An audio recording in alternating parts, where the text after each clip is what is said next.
La Russie prépare-t-elle une attaque aérienne massive? Je vous rappelle que selon le Financial Times, les Russes massent en grand nombre des avions et des hélicoptères à la frontière ukrainienne, ce qui laisse craindre aux Occidentaux une attaque. Alors la Russie en a-t-elle vraiment la capacité? Comment doit-on comprendre cela?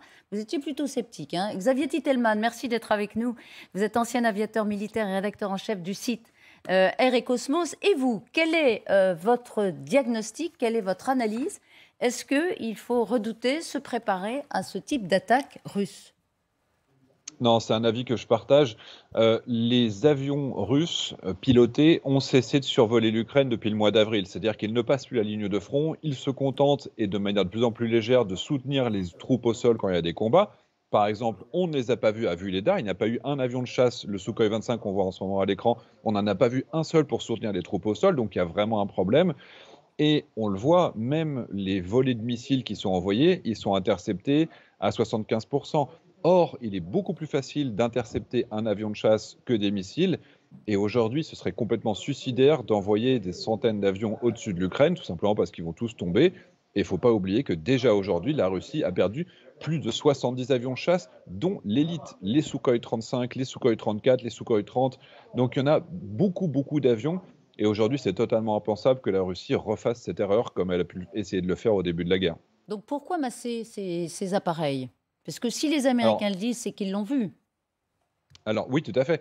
À mon avis, c'est plus pour imposer aux Ukrainiens de répartir leur défense aérienne sur la totalité de leur pourtour, ce qui les obligerait du coup à moins protéger, par exemple, des installations critiques comme les centrales électriques. Donc ce serait peut-être plus de la même manière, vous parliez à l'instant de la Biélorussie. La Biélorussie, elle est présente pour imposer aux Ukrainiens de répartir leurs forces un petit peu partout et être moins efficaces sur les zones de conflit.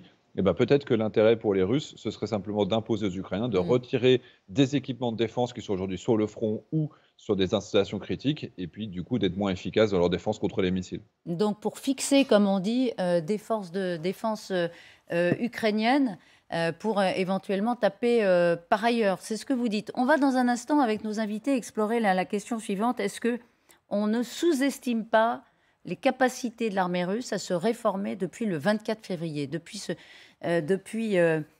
son terrible échec du début de la guerre? Xavier Titelman, est-ce que là, pardon, il n'y a pas un risque qu'on sous-estime quand même le fait que la Russie puisse monter cette attaque aérienne? Alors si, elle peut tout à fait essayer de le faire.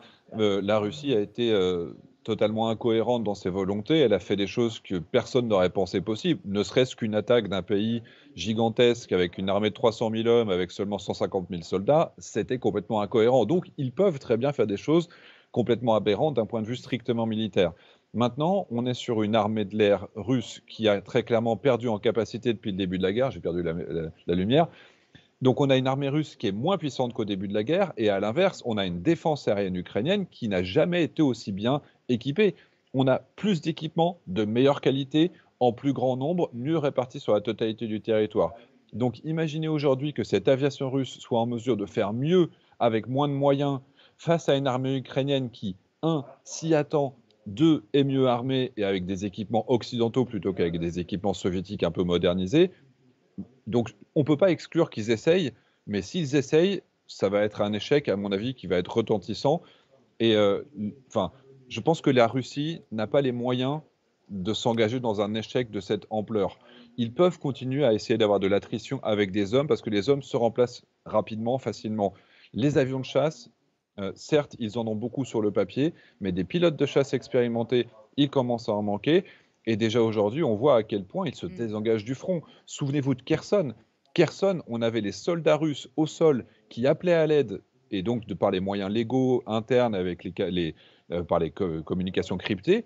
Comme l'état-major et l'aviation n'arrivaient pas, ils appelaient sur les médias sociaux en disant au secours, on nous a abandonnés.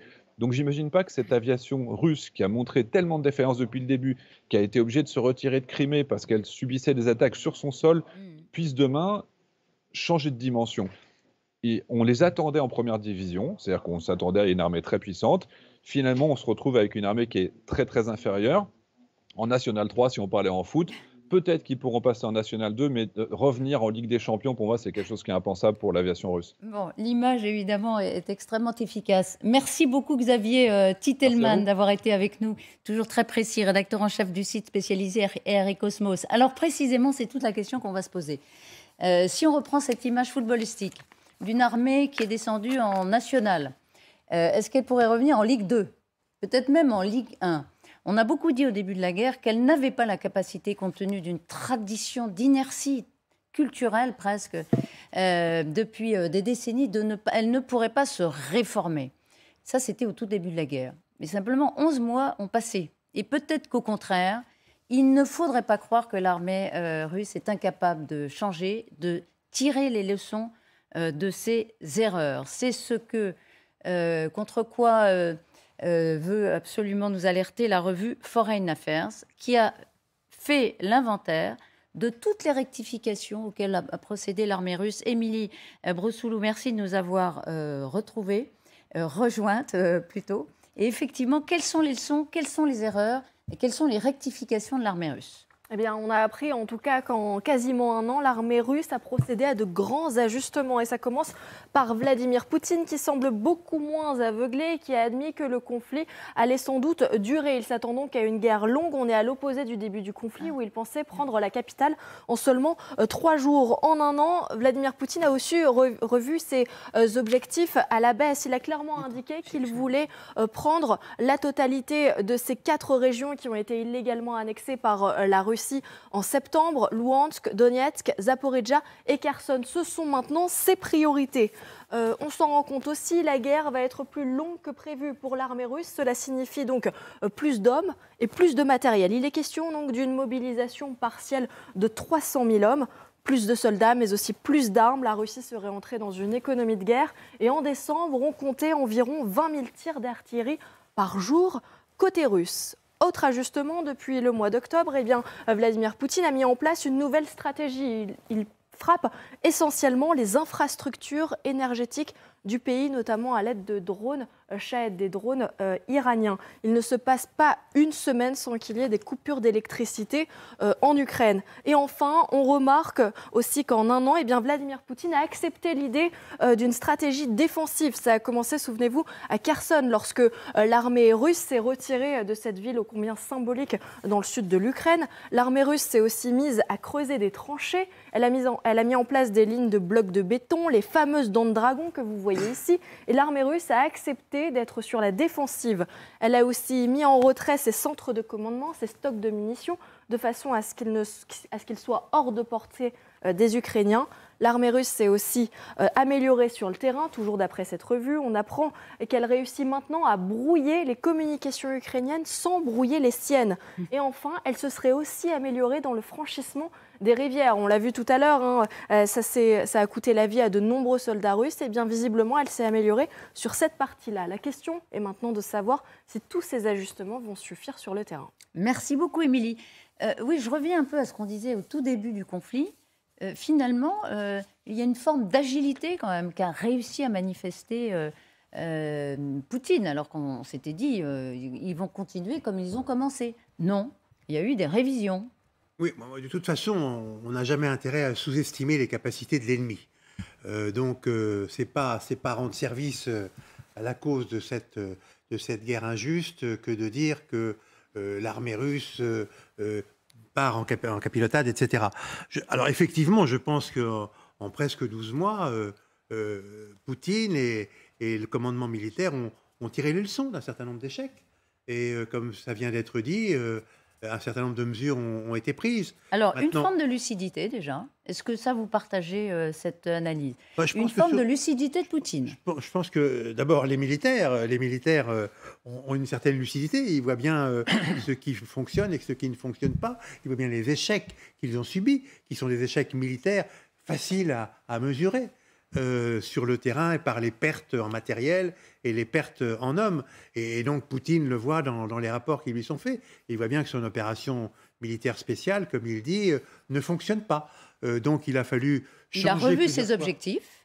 Voilà, changer plusieurs fois d'objectif, changer de stratégie, changer également de responsable, tout en réhabilitant Gerasimov et la hiérarchie classique finalement. Les leçons ont probablement été tirées. Mais c'est vrai qu'on est dans une guerre très paradoxale, puisque l'Ukraine a été agressée par son grand voisin russe, mais la guerre est contenue en Ukraine, par la volonté des alliés de l'Ukraine. Normalement, lorsqu'un pays est envahi, évidemment, il est en guerre avec l'envahisseur et il porte la guerre sur le territoire de l'envahisseur. Là, il se trouve que par construction, c'est impossible. Par construction, c'est impossible, qui est très paradoxal. Alors, c'est impossible parce que les alliés de l'Ukraine lui disent « Surtout, ne faites pas ça, nous vous fournissons tout ce que vous voudrez en armes, mais surtout, ne portez pas la guerre sur le territoire russe, parce que la Russie a l'arme nucléaire et est capable de n'importe quelle réaction. » Alors, je crois que c'est enfin, peut-être que je parle toujours sous le contrôle du général, il n'y a pas beaucoup d'exemples dans l'histoire de guerre contenue de cette manière. C'est-à-dire que l'agressé ne peut pas porter la guerre chez l'agresseur. C'est quelque chose qui n'a jamais été vu dans l'histoire. Ils l'ont un peu fait quand même. Vous élargissez la focale, parce que là, on s'intéresse vraiment à la capacité de l'armée. Quelle est, dans le fond, si on prend tous ces changements qui ont été pointés effectivement par Émilie, quel est celui qui vous paraît le plus intéressant pour les Russes même? Mais en fait, intellectuellement, ça a été extrêmement compliqué pour eux, parce qu'il a fallu passer d'une opération militaire spéciale, qui est, grosso modo, on va schématiser une opération commando, où on fait débarquer des parachutistes, des forces spéciales, notamment sur l'aéroport d'Ostomel, près de Kiev, au tout début de la guerre, où ils se heurtent à une résistance qu'ils n'avaient pas du tout envisagée, et là, c'est terminé. On a ce grand convoi de blindés qui vient depuis le nord et qui n'arrivera jamais. Et là, on bascule d'une opération militaire spéciale à une guerre. Or, une guerre, ça se prépare, ça se planifie longtemps à l'avance. Hier. Aujourd'hui, l'armée russe a accepté de ne plus être dans une... Ils en sont toujours là, Elisabeth. Ils ont changé de pied et ce changement de pied est extrêmement compliqué. Moi, ce que je retiens dans ce qu'a dit Émilie, c'est l'économie de guerre. C'est-à-dire qu'aujourd'hui, il faut produire des munitions en masse et en masse. Quand on voit les 20 000 obus tirés chaque jour par les Russes, à un moment de la guerre, c'était plutôt 60 000 obus. Mais ça, ils sont en train de le faire. Ce changement est en train de s'opérer. Il faut aussi construire des chars. Et là, ça prend du temps. Quand les obus, ça va à peu près pour eux. Pour les chars, c'est plus compliqué. Cette capacité d'adaptation de l'armée russe au terrain, à la réalité, le changement de cap de Poutine, la capacité défensive plutôt qu'offensive, tous ces changements, les limogeages, est-ce que c'est propre à rendre l'armée russe aujourd'hui? Parce qu'on voit bien que le rapport de force a été rééquilibré quand même depuis quelques mois. Est-ce que maintenant il faut craindre plus que jamais l'armée russe alors qu'on a dit qu'elle était en National 3, comme disait Xavier Titelman tout à l'heure? En fait, on voit d'abord que effectivement les dirigeants actuels au Kremlin, ils ont compris, ils ont tiré quelques leçons par rapport à l'opération qu'ils ont lancée en février. Mais ce sont des leçons plutôt au niveau global, je dirais. Donc, ils se sont rendus compte que c'était impossible, dans les délais prévus, de conquérir l'Ukraine complètement. Après, on peut se demander, est-ce que Poutine est devenu plus réaliste au niveau de Donbass? Parce que là-bas, il a des buts politiques. Et ça, à mon avis, c'est un des obstacles que l'armée russe a. C'est le fait que le régime de Poutine fonctionne de telle manière que les objectifs politiques toujours prévalent la réalité militaire. Et ça, c'est un grand problème pour les dirigeants russes, parce que Poutine, il écoute très peu quand même les militaires, il méfie de militaires. Pour lui, c'est toujours, comme c'était pour Staline d'ailleurs pendant la Deuxième Guerre mondiale, c'est toujours en menace en futur. Parce qu'il ne veut pas aussi que les militaires, en quelque sens, soient très efficaces, parce que sinon, ça peut mettre... c'est la contradiction. Il les a pourtant bien écoutés quand il disait à Poutine qu'il pourrait, en un coup de cuillère à peau, conquérir l'Ukraine. Il les écoute de temps en temps, mais c'est pas assez en fait. Pour la guerre, il faut vraiment être ensemble avec les militaires et pas de temps en temps. Il ne faut pas d'un côté écouter Prigojine, d'autre côté écouter les militaires. Donc ça rend incohérent et finalement inefficace pour l'armée russe dans cette guerre. Et après, à mon avis, il y a les éléments structurels du régime qui empêchent l'armée russe d'être efficace sur le front. Tout d'abord, c'est la corruption qui imprègne tout et elle continue à imprégner imprégné. Même jusqu'à maintenant, on voit... C'est-à-dire des détournements de matériel, des passe-droits, tout les habitudes une corruption systémique. Les gens qui ont le rapport avec l'armée russe, c'est toujours de voler, de ne pas faire en fait à fond tous les contrats d'État. Ça continue. Ils n'ont pas arrêté leur pratique. Ils continuent à gagner de l'argent par des moyens comme ça illégaux. Et après, effectivement, il y a aussi les freins économiques, à mon avis, même si on ne les voit pas pour l'instant, mais le fait qu'il faut mettre plus d'argent dans l'armée, ça va fragiliser et déstabiliser le pays. Et pour Poutine, c'est un grand danger parce que son but, c'est toujours préserver son régime. On ne pourra pas gagner sur tous les tableaux. Mais général, quand on pointe tous ces changements, est-ce que pour vous, c'est une révolution de l'armée russe ou c'est une modification à la marge qui ne donne pas des moyens supplémentaires à Poutine? C'est pas à la marge. L'adaptation est la loi de la survie tout le temps et la loi de survie à la guerre. Toutes les armées sont darwinistes. Quand vous regardez, les armées évoluent extrêmement rapidement parce que c'est la nécessité de la survie. Et donc ce qui a été dit là, tout à fait intéressant, en se plaçant au niveau macro. Et pour le niveau micro, que je connais un tout petit peu également, il y a eu de grands changements dans les tactiques russes. C'est-à-dire qu'on n'attaque plus comme avant, on a modifié les modalités d'attaque, les modalités de défense. Donc l'armée russe a changé profondément depuis un an, avec une difficulté, c'est que c'est une armée qui est peu encadrée, et c'est l'encadrement qui est capable de porter le changement. Et d'autre part, c'était quand même le meilleur de l'armée russe qui a été envoyé sur le front au départ, et que désormais, on a des gens qui sont moins aguerris. Donc elle s'adapte vraiment. Est-ce que ça change complètement les choses maintenant? Non. Néanmoins, on ne doit pas oublier qu'aujourd'hui, on est sur une ligne de crête, et qu'on ne sait pas comment les choses vont basculer, que le printemps va être considérable. Est-ce que l'armement occidental va arriver suffisamment vite pour compenser l'adaptation et le renforcement de l'armée russe? C'est toute la question. On sait qu'on ne sait pas. Mais parfois, il faut dire les choses telles qu'elles sont. C'est la guerre, madame. C'est la guerre. On ne sait pas. Remarquez, c'est au-delà de la guerre. On peut souvent le dire. Juste quand même, on peut pointer un contre-exemple de ce changement qui permettrait à l'armée russe maintenant de réussir les opérations. C'est Vuhledar, Xavier. On va voir les images. Racontez-nous ce qui s'est passé à Vuhledar. J'imagine que vous avez vu ces images de Vuhledar, où là, on a exactement l'inverse. Si j'ai bien compris et retenu ce que j'entends depuis un an sur les plateaux de la part de vous-même et d'autres généraux, ils ont fait exactement ce qu'il ne fallait pas faire. À savoir qu'ils ont lancé des chars appuyés par les engins de reconnaissance, une centaine de blindés, dans une plaine ukrainienne totalement à découvert, et qui se sont fait prendre sous le tir de l'artillerie ukrainienne. Ça a été un massacre. Et quand ils ont voulu sortir de ce guêpier, de ce piège absolu, ils sont rentrés dans les champs de mines, tête baissée, ils ont foncé dedans, et au fur et à mesure, les engins ont tous explosé sur les mines, et a priori, d'après les informations que nous avons, les Ukrainiens ont même réussi à lancer avec l'artillerie de nouvelles mines pour les piéger encore plus. Et on a vu dans ces exemples, on le voit sur les images, des fantassins russes essayer de partir à pied en courant à côté des chars et se faire écraser par leurs propres chars. Alors là, il n'y a pas de tactique du tout, il n'y a pas de planification, on voit qu'il y a peu de réflexion, et on sait aussi que les officiers qui ont commandé cette opération avaient commandé quelques mois auparavant des opérations tout aussi désastreuses. Donc là, ça c'est vraiment ce qui montre que sur le terrain... C'est la preuve par neuf. Au niveau micro, il y a des choses qui ne sont pas encore bien établies. C'est rassurant. Mais c'est elle une est erreur encore capable du pire. Elle est encore mais capable comment du pire. caractériser cette erreur? C'est le b.a.-ba. Ils ne font rien de bien. Nos sous-lieutenants de l'école de cavalerie feraient mieux que ça, si vous voulez. Donc c'est ce qui est très surprenant. Parce que c'est pas un sous-lieutenant de cavalerie, pour vous, c'est un grade de...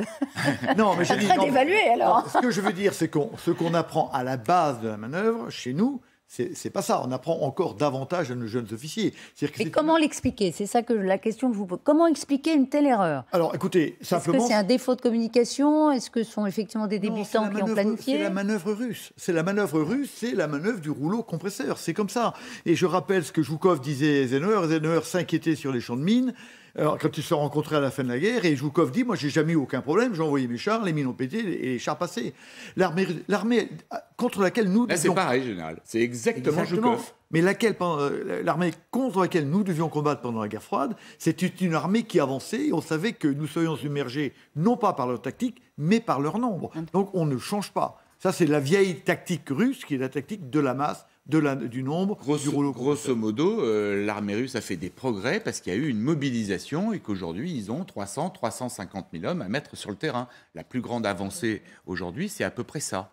Oui, non, on sait quand même que sur le terrain, il y a des changements dans les tactiques. On le sait. Je ne vais pas vous donner mes sources, mais il y a des exemples. On sait bien qu'ils manœuvrent différemment. On voit bien comment ils progressent autour le mot des de la villes, fin. etc. Merci, Général Desportes. Merci beaucoup, Claude Blanche-Maison, de nous avoir accompagnés. À très vite. Vera